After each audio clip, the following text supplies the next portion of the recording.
الحمد لله رب العالمين والصلاة والسلام على رسوله الكريم والأنبياء والمرسلين أما بعد رب اشرح لي صدري ويسر لي أمري واحلل عقدة من لساني يفقهوا قولي ربي زدني علما اللهم ربي زدني علما والحقني بالصالحين.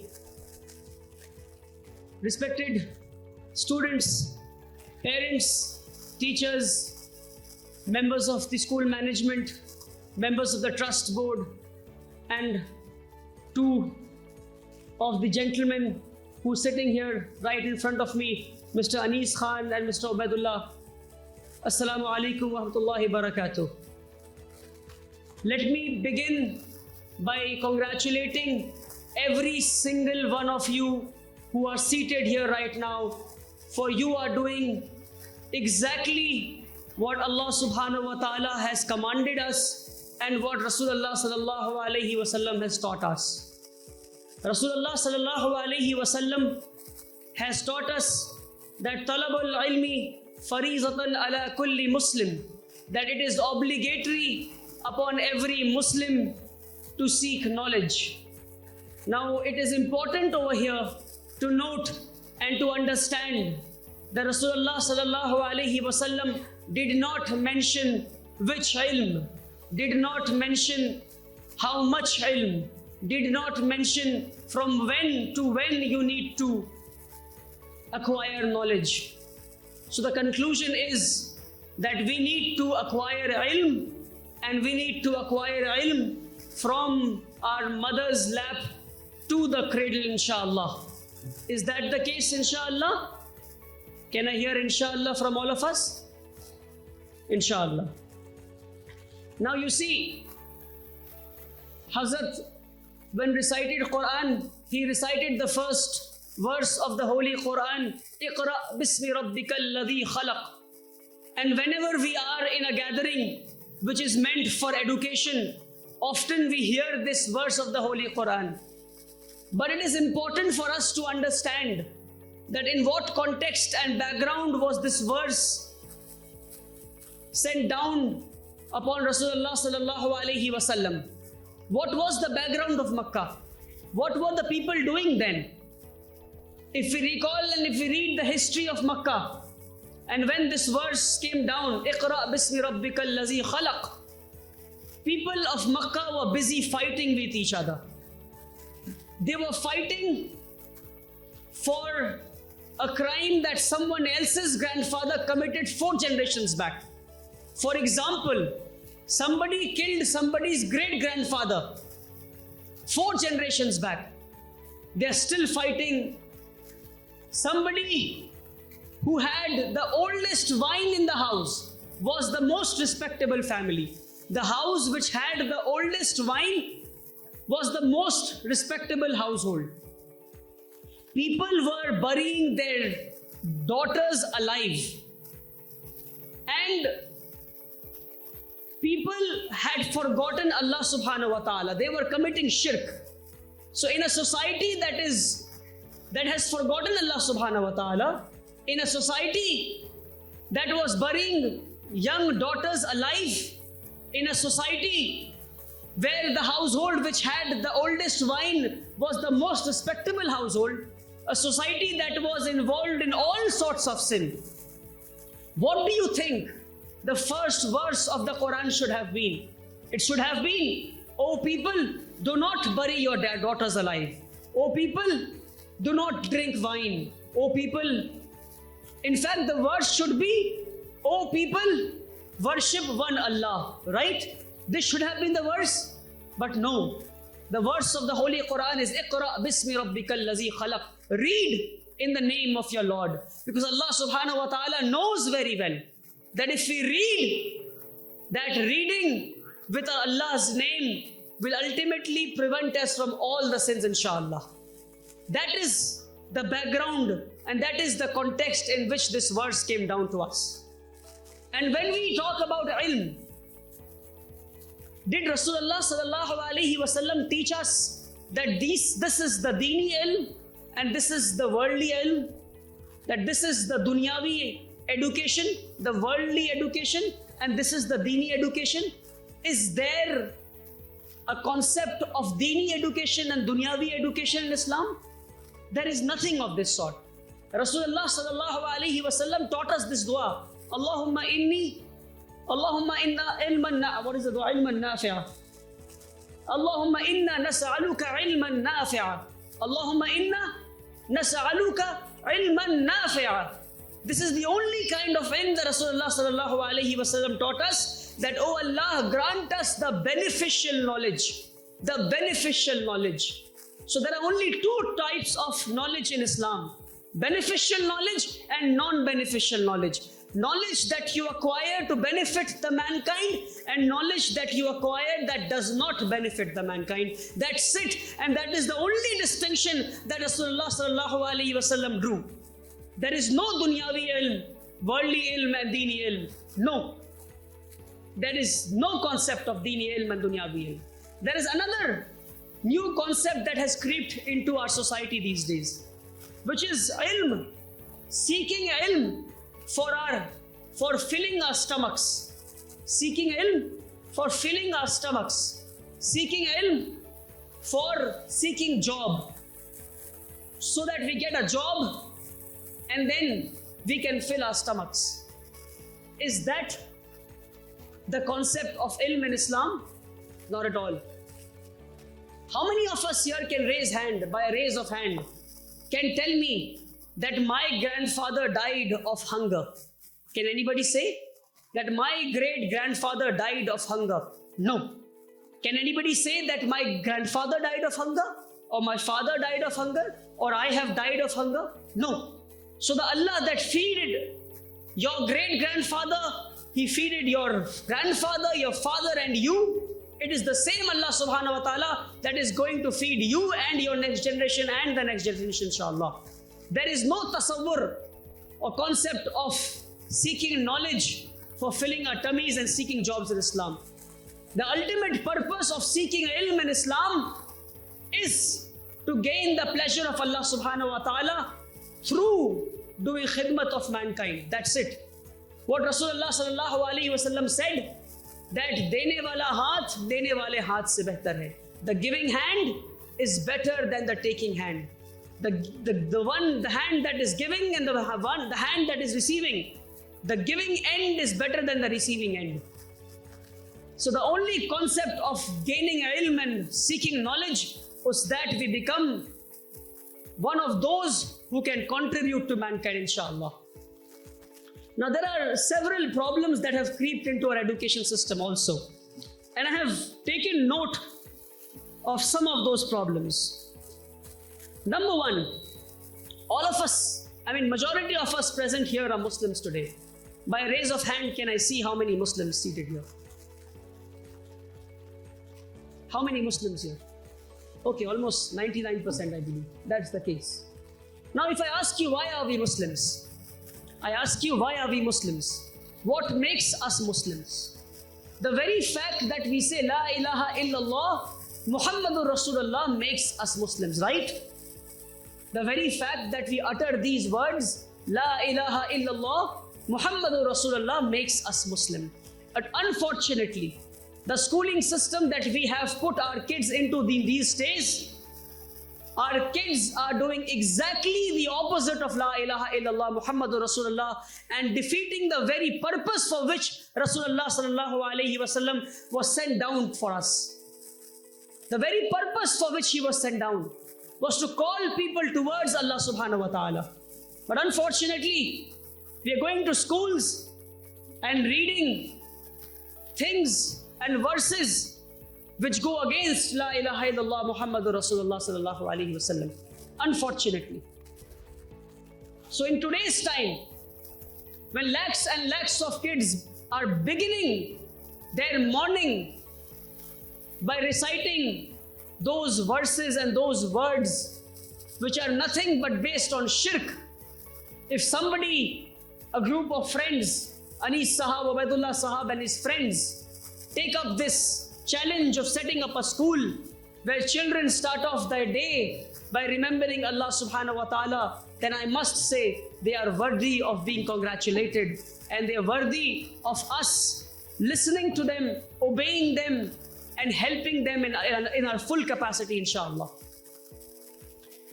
It is also important, like I was saying, there are several problems that have creeped into our education system. And one of the biggest problem is that we have reduced, and this is for the school managements and teachers, that we have reduced and brought our entire academics down to the concept of pass and fail. Pass and fail. So I was doing a little research as to how much number is required to pass in the board examination in Tamil Nadu state government examination. So if I'm not wrong, 35 is the number. 35 is the number at which you pass. Is that the case? 35 is the number at which you pass. But you fail at 34.5. I mean, what is the logic behind it? I don't understand. I mean, you don't pass at 34, but you pass at 35. I mean, what is this concept of pass and fail? Somebody who gets 34 fails in life, but somebody who gets 35 passes. So, I mean, who bought in these systems?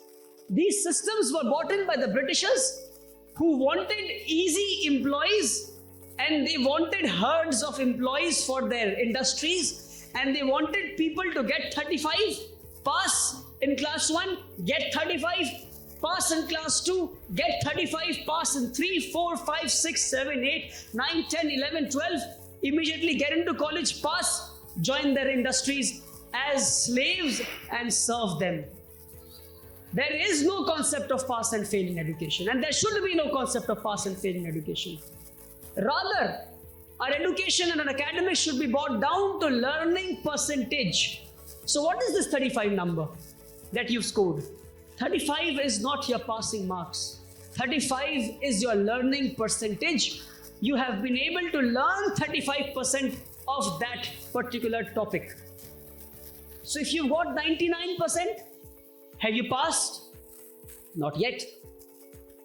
You've learned 99% of that topic. You've got 100 marks. Have you passed? Probably yes, and probably no.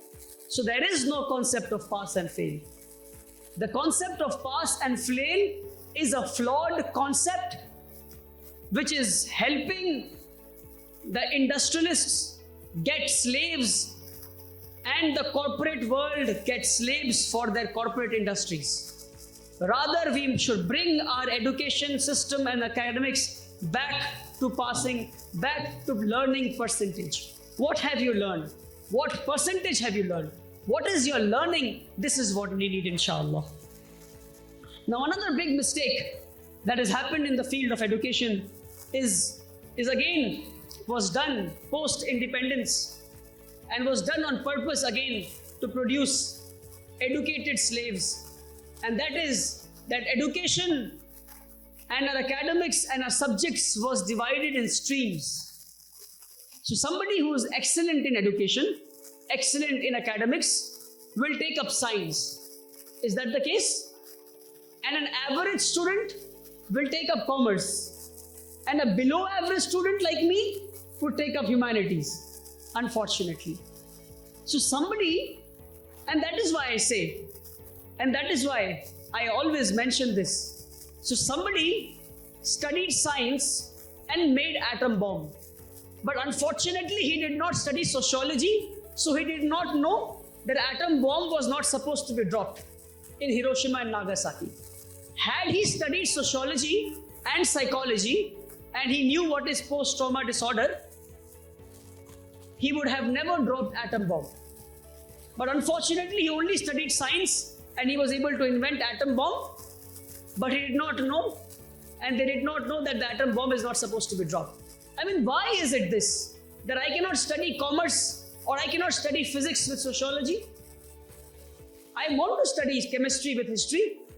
I want to study psychology with physics. I want to study philosophy with Quran. This is what we need. This is the need of the hour. Now, if somebody was to ask me, how will that happen? Let's bring in the concept of majors and minors. Somebody might have major as chemistry. I want to excel in chemistry. Chemistry would be my major. But at the same time, my school will offer me subjects like sociology, psychology, and economics and accountancy. I mean, why is it that somebody would study, would have PCMB until class 12 and will excel in physics, chemistry, maths and biology and will know absolutely nothing about accountancy? So somebody is passing out of his high school, is passing out of class 12 and has got 98% in his board examination, CBSE board examination with PCMB combination, but knows absolutely nothing about accountancy and economics. I mean, this is not a successful scenario, it's a failure. That this boy knows everything about physics, chemistry, maths and biology, but his financial literacy is absolutely zero. So why was this done? This was done for us in order to produce corporate slaves. And it is time that we realize this, that this was done in order to produce corporate slaves. Also, another important aspect that I want to mention here is that we have brought and we have taught that academics is equivalent to education. Academics, and listen to me very carefully, this is a very important perspective that I want to give you, that we have thought and we have made it a trend to understand that academics is equal to education, which is not. I say that in the ocean of education, academics is just a drop. The remaining water is tarbiyat, nurturing, tarbiyat, and upbringing. It is sad to see that the schools today, and fortunately, all of us are sitting in a school which talks about nurturing, which makes sure that our children are getting proper tarbiyat. Why is it that the schools are not teaching our kids how to walk? Why is it that the schools are not teaching our kids how to be confident? I mean, who will teach our kids how to sit and walk and talk? Who will teach them the etiquettes and values of life? Who will teach them to be truthful? Who will teach them not to be jealous? Now Allah subhanahu wa ta'ala says in Quran, إِلَّا مَنْ أَتَى اللَّهَ بِقَلْبٍ سَلِيمٍ, that no soul shall enter Jannah until that person comes to the door of Jannah with Qalb Salim. Now what is this Qalb Salim? It's a sound heart. How do you reach that level of sound heart? How do you reach that level of soundness? Do you think you can reach that level of soundness without knowing how to be truthful? Without knowing how not to be jealous? How not to do hasad? Is it easy not to do hasad? Trust me, it is not easy. One day I walk into my house and I see that my elder daughter, I have two daughters. So my elder daughter Aisha runs towards my younger brother instead of me. And I was absolutely jealous of my younger brother. And the next moment I realized, with this jealousy, I will never be able to land up in Jannah. Even with this jealousy, I am telling you. Do you think to free our hearts of riyakari, to free our hearts of hasad and ghibat and lies is easy? It is not. So we need schools today that is teaching science and also teaching you to be free of hasad.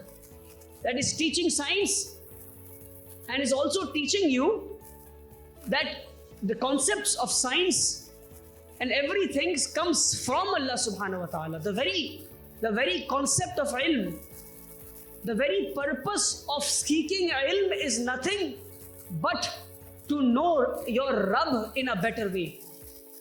In fact, the best definition of ilm is, what is ilm? Ilm is something that you seek in order to recognize your creator. And an ilm that takes you away from creator is not an ilm, is not at all a knowledge. Knowledge is something that takes you closer to your creator. And for example, let me give you another example. Why we need to reverse things in today's time. So 52 or 54 years back, there's this doctor from Britain. He does a research and he says that a mother's womb has 3 layers. After his research, the entire Muslim world comes forward with drums in their hand and starts beating the drum and says, oh look, this is what our Quran also says. This is what our Quran also says. My question is, did the Quran say it first, or did the doctor say it first? The Quran said it first. Why did none of a single Muslim stood up in 1400 years and said that because my Quran says that a mother's womb has 3 layers, I will research it, I will find it, and I will prove it to the world that a mother's womb has 3 layers. Why did we not reverse it? Why do we have to wait for a scientist to discover or invent something and say, look, our Quran says the same thing? Why can't we do tadabbur on the Quran and then do scientific research and scientific inventions based on Quran? Why can't we do it? Of course we can do it. But where does it start? It starts with the taaleem of the Quran in our schools. When our schools will not say that Quran. So one of the Prime Minister of our country, in one of his interview, he said, I want to see, in one of the interview he said, and I saw Muslims clapping at this statement of his. So he said, I want to see Quran in one hand for Muslim, and on the other I want to see computer. So what exactly he's trying to say? That the Quran and computer are 2 different things? No. The computer comes from Quran. All the ilm goes back to Quran. When I say that I want to read Quran, that does not mean that my seeking of knowledge is free of physics. No. Or is absent of chemistry. No. When I say that I want to seek ilm, it does not mean that I want to seek ilm of Quran which is absent of chemistry and biology. No. Let us make this a trend that if somebody says that I am going to read Quran, which means he is going to read physics, chemistry, maths, biology, philosophy, history, geography, and all the other subjects, because all the other subjects goes back and is rooted in the Quran. That is how we need to start seeing knowledge today and start seeing our education system today. A small little message for my parents today, which is that we want to create leaders. We want our kids to become leaders. We want them to become respectable individuals in the society. Is that the case? How many of us want that to happen? How many of us want your son and daughter to be respectable individuals in the society? Can I see a higher raise of hand? Okay, mashallah. So everybody wants to see.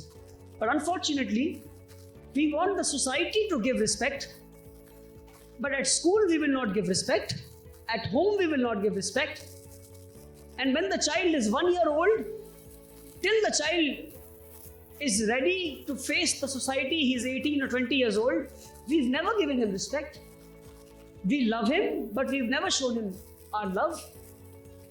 I mean, tell me how many fathers today hold their kid's hand and tell them, son, I love you, or daughter, I love you. It's a rare thing in our society now. It's a very, very rare thing in our society now. I mean, let me narrate this incident from Rasulullah sallallahu alaihi wasallam's life. When Rasulullah sallallahu alaihi wasallam was sitting on his bed in his room, and his daughter Fatima radhiyallahu ta'ala anha enters the room. Out of the respect for his daughter, he stood up, held his daughter's hand, made her sit on the bed, and then he sat on the bed. How many fathers are willing to do this today? That when the son enters a room, you stand up in his respect? Are we willing to do it? If we are willing to give that respect to our sons and daughters, then be prepared to see that the world will respect them tomorrow. If we ourselves are not giving them respect and making them feel respectable, then forget about the world giving them respect and they getting respect when they face the world when they face the world. So it's important that we love them and we show our love. It's important that we respect them and we show that we respect them. We make sure they realize and understand that I am respectable. Inshallah. It is also important for us to introduce mentorship programs in our school. Now, why do we need mentorship programs in our school? Not that the teachers are not mentors. Of course, the teachers are mentors. But in most of the schools in India today, most of the schools, we want our kids to become leaders. For example, a kid in class 7 or 8 says, I want to be a doctor. But that kid has never met a doctor, has never interacted with a doctor. The kid says, I want to be an IAS officer. But unfortunately, that kid has never met an IAS officer. So, do you think a teacher can inspire the kid in the classroom like an IAS officer can inspire the kid? Or like a doctor can inspire a kid? No. So there comes in the concept of mentorship program, where real leaders of the world walk into the schools and take up 20 kids, 30 kids and say, I am the mentor, you are the mentee, and we are in a mentorship program. I am successful and I have reached these levels of success in the world, and let me tell you how do you reach that level of success. Let me narrate.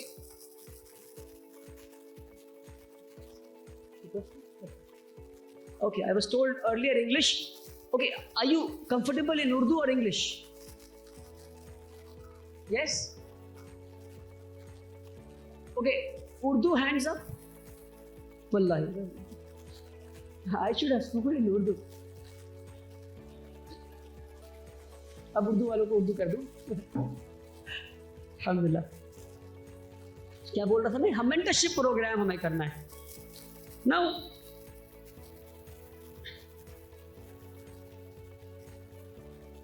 Urdu to English switching was not easy. Okay. देखिए, parents के लिए एक message एक और है मेरा. अगर parents को ये लगता है कि 21वीं सदी में, 21st सेंचुरी में, क्योंकि हमने अल्लाह ने औलाद दे दिया है, तो हमें मालूम है कि औलाद की परवरिश किस तरह करते हैं, तो हम गलत हैं. हम गलत हैं. हम गलत हैं. आज वो ज़माना है जब हर अगली नस्ल अपनी पिछली नस्ल से 10 गुना ज़्यादा तेज़ है और स्मार्ट है.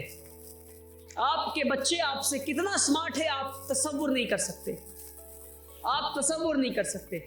हम में से अक्सर लोग, बल्कि 99% लोग जो यहाँ बैठे हैं, हम सब ने कंप्यूटर चलाना सीखा था, है ना? हम सब ने कंप्यूटर चलाना सीखा था. कभी ना कभी जिंदगी में हम बैठकर कंप्यूटर चलाना सीखे थे. हमारे बच्चे, बताइए, क्या हम अपने बच्चों की कंप्यूटर क्लास लगाते हैं? नहीं. उनके हाथ में मोबाइल देखिए उनको सब आता है. वो मोबाइल चलाना किस तरह चलाते हैं, ये नस्ल सीख कर पैदा हो रही है. ये नस्ल सीख कर पैदा हो रही है. तो ये वो नस्ल है जिसको माँ की कोख में पता होता है किस तरह मोबाइल चलाना है. और आप वो नस्ल है जो 30 साल की उम्र में, 40 साल की उम्र में कंप्यूटर चलाना सीखे थे, ताकि दुनिया के साथ चल सके, आप बराबरी कर सके, आप दुनिया की रेस में पीछे ना रह जाए. तो अगर आपको लगता है कि आपको सब कुछ आता है, तो आप गलत हैं. आज के वक्त में ये ज़रूरी है कि पेरेंटिंग कोर्सेज को अटेंड करें आप, और जानें कि 21st सेंचुरी में बच्चों की क्या ज़रूरत है, बच्चों के साथ क्या करना है, बच्चों के साथ क्या नहीं करना है. और इसमें स्कूल की बहुत बड़ी एक अहम जिम्मेदारी है कि स्कूल पेरेंटिंग वर्कशॉप्स कराए और बताए कि पेरेंट्स को बताए कि चाइल्ड साइकोलॉजी क्या है. पेरेंट्स को बताए कि किन अल्फाजों को निकालना है बच्चों के सामने. एक 3 साल से 6 साल के बच्चों के साथ किस तरह डील करना है. एक 6 साल से लेकर 12 साल के बच्चे से किस तरह डील करना है. एक 12 साल से लेकर 18 साल के बच्चे को किस तरह डील करना है. एक 18 साल से लेकर 24 साल के बीच के बच्चे को किस तरह डील करना है. ये अलग अलग फेजेस हैं बच्चों की ज़िंदगी में. और पेरेंट्स को लगता है कि बच्चा तो मेरा है, जिस तरह मैं 6 साल की उम्र में बात करता था वैसे ही मैं आज ही बात करूंगा, और वो सुनेगा, सुनना पड़ेगा. नहीं सुनेगा, नहीं सुनेगा, और सुनना नहीं पड़ेगा. किस तरह सुनाना है वो आपको सीखना पड़ेगा. बच्चों की ज़रूरत क्या है वो आपको जानना पड़ेगा. और उसके लिए मैं कहता हूं कि यहाँ पर स्कूल्स की बहुत अहम एक रोल आ जाता है कि स्कूल समझें कि पेरेंट्स वर्कशॉप स्कूल कराएं और पेरेंट्स वर्कशॉप के ज़रिए पेरेंट्स को समझाएं. एक अहम बात, और आखिरी बात पे ख़त्म करूं मैं, क्योंकि اندھیرا بھی ہو گیا ہے نا. آخری بات انشاءاللہ. I have already spoken for how much time? 20 minutes done. الحمدللہ. ایک آخری بات اور بہت اہم بات ہے. دیکھیے اسکول وہ جگہ ہے جہاں پہ 3 پارٹنرز ہیں. 3 پارٹنرز ہیں اور یہ 3 بنیادی پارٹنرز کی جب تک برابری کے ساتھ تعاون نہیں ہوگا تب تک ایک اسکول کامیاب نہیں ہو سکتا. پارٹنر نمبر 1 اسکول کے بچے. پارٹنر نمبر 2 اسکول کے پیرنٹس. پارٹنر نمبر 3 اسکول کا اسٹاف, ٹیچرز اور مینجمنٹ اور سارا اسٹاف. یہ 3 پارٹنرز ایک ساتھ مل کر ایک طرح سے سوچنا ہوگا, ایک طرح سے سوچنا ہوگا, ایک نہج پر سوچنا ہوگا. اگر اسکول کے فاؤنڈرز کو پتہ ہے اسکول کا ویژن کیا ہے اور بچوں کو نہیں پتا تو اسکول کبھی کامیاب نہیں ہو سکتا. اور اسکول کے فاؤنڈرز کو پتہ ہے اسکول کا ویژن اور پیرنٹس کو نہیں پتا تب تک اسکول کبھی کامیاب نہیں ہو سکتا. حتیٰ کہ میں کہتا ہوں اسکول کے ہر ایک اینٹ کو, ایوری بریک آن دس وال شوڈ نو, ہر اینٹ کو پتا ہونا چاہیے کہ اسکول کا کیا مقصد ہے. جب تک یہ نہیں ہوگا تب تک اسکول اپنے ویژن میں کامیاب نہیں ہو سکتا. اور وہ کب ہوگا؟ وہ تب ہوگا جب تینوں پارٹنرز ایک دوسروں کو برابر سمجھے اور تینوں یہ سمجھے کہ ہم تینوں کو مل کر اسکول کو آگے لے جانا ہے. تینوں بیٹھ کر بات چیت کریں, تینوں کے بیچ میں مسلسل بات چیت ہو. بات چیت بات چیت بات چیت. کیوں بات چیت؟ کیونکہ ہمیں اپنے بچوں کو لیڈرز بنانا ہے. ہمیں اپنے بچوں کو لیڈرز بنانا ہے. لیڈرز بنانا ہے. ایک ایم ہونا چاہیے ہمارا کہ ہمارے بچوں کو لیڈرز بنانا ہے. اب مجھ سے لوگ پوچھتے ہیں لیڈر کون ہے؟ تو لیڈر کے کئی سارے ڈیفینیشن ہیں.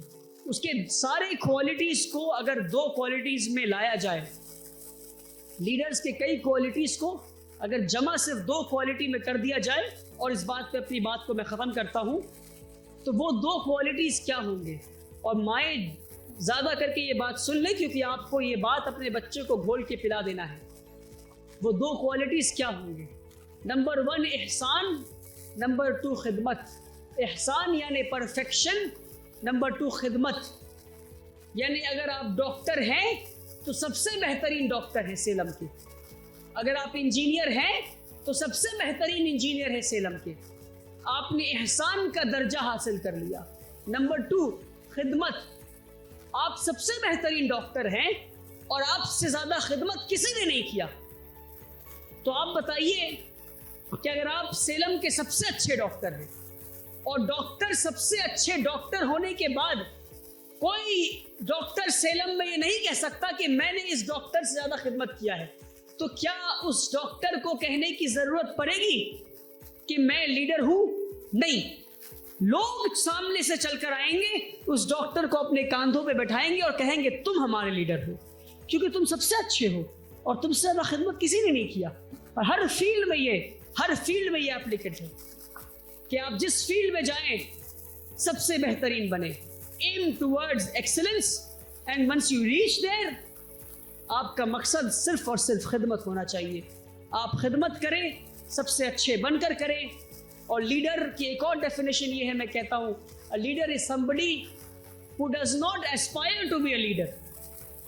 Who does not aspire to be a leader. اگر کوئی انسان کے دل میں, کسی کے دل میں یہ بات آ جائے مجھے لیڈر بننا ہے, تو وہ لیڈر تو قطعی نہیں بن سکتا, اور وہ لیڈر کی کوالٹی اس کے اندر ہے ہی نہیں. جس انسان کے دل میں یہ آ جائے کہ مجھے لیڈر بننا ہے وہ لیڈر نہیں ہو سکتا. یہ بھی ہمارے بچوں کو سکھانا ہے. A leader does not compete for leadership positions.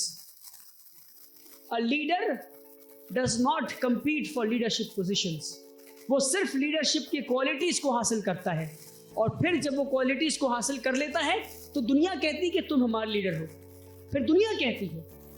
اس کا ایک پرائم ایگزامپل میں آپ کو دے دوں.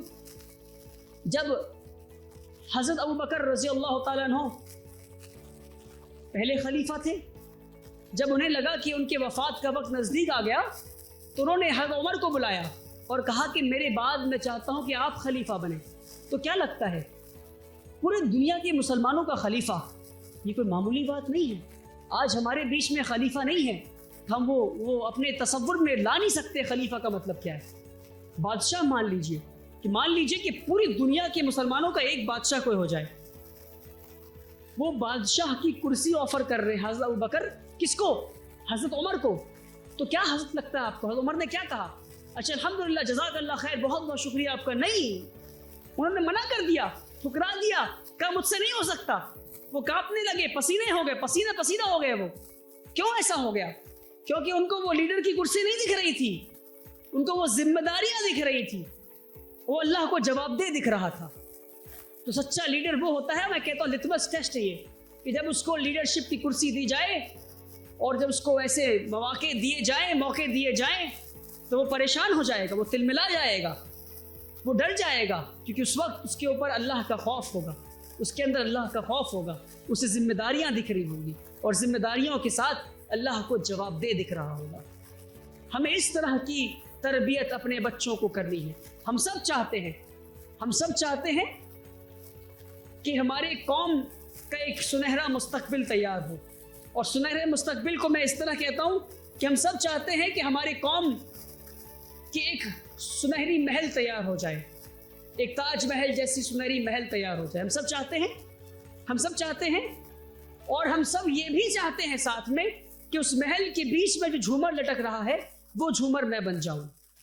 ہمارے بچوں کو یہ تعلیم دینی ہے کہ وہ جھومر نہیں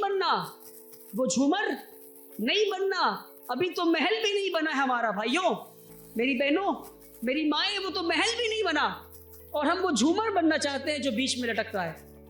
ہمیں تو وہ پلرز بننے ہیں جو زمین کے نیچے گر جائیں گے، نہ جسے کوئی یاد کرے گا، نہ تعریف کرے گا، نہ واہ واہ کرے گا، نہ کوئی تالیاں بجائے گا، نہیں، لوگ بھول جائیں گے ان پلرز کو۔ اگر ہم اور ہمارے بچوں کو تیار کرتے ہیں ایسے پلرز بننے کے لیے جو زمین کے نیچے دفن ہو جائیں، تو شاید ہماری اگلی نسل وہ پلرز بنیں گی جو زمین کے اوپر دکھیں گی، اور اس کی اگلی نسل چھت بنے گی، اور اس کی اگلی نسل وہ گنبد بنے گی، اور پھر شاید اس کی اگلی نسل وہ جھومر بنے گی جس کی جگمگاہٹ سے پوری دنیا کو روشنی ملے گی۔ مگر اس کی شروعات تب ہوگی جب ہم اور آپ یہ عہد کرے کہ ہم وہ پلرز بننے کے لیے تیار ہیں جس کو نہ دنیا یاد کرے گی، نہ جانے گی، نہ جس کے بارے میں اتہاس کی کتابوں میں لکھا جائے گا۔ اگر ہم وہ پلرز بننے کو تیار ہیں تو پھر شاید کہیں چوتھی پانچویں نسل میں جا کر وہ جھومر تیار ہوگا، وہ مسلمانوں کا جھومر تیار ہوگا جس کی روشنی سے پوری انسانیت کو روشنی ملے گا انشاءاللہ۔ جزاکم اللہ خیرا، السلام علیکم، بہت بہت شکریہ کہ آپ نے مجھے موقع فراہم کیا، جزاکم اللہ خیرا۔